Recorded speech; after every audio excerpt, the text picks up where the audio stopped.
So first of all, you're gonna download the ISO file. I've provided a Google Drive link in the description. Here it is. And once that's downloaded, you're gonna go to VirtualBox, click on New.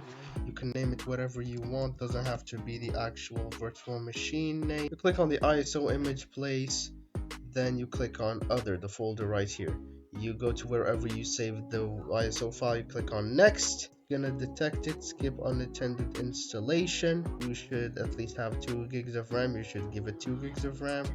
I'm gonna give it 6, and it's better to choose 2 CPU cores. I'm gonna choose 3. Then you click on Next. You need at least 20 gigs according to the system requirements, but I recommend at least 30, and I'm gonna go with 60 right here. Click on Next. Finish. But before you boot it up, you're gonna click on Settings, System, disable the floppy disk, put it all the way down, and you're good. Now you can boot up the virtual machine. Now we're on this setup. You can probably leave this, but I'm just gonna go with the French keyboard layout because my keyboard is in AZERTY. You click on Next, Install now. Click on I accept the license terms, then you click on Next.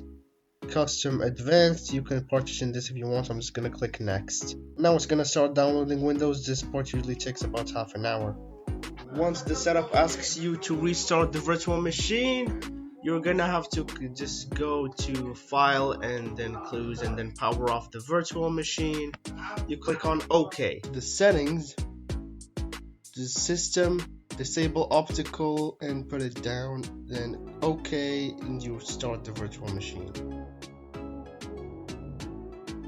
Here we are back in the setup. You can type your username and you can type the PC name.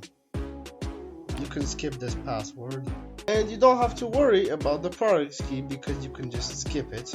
You can choose whatever you want here and you can change the time. Next, public network.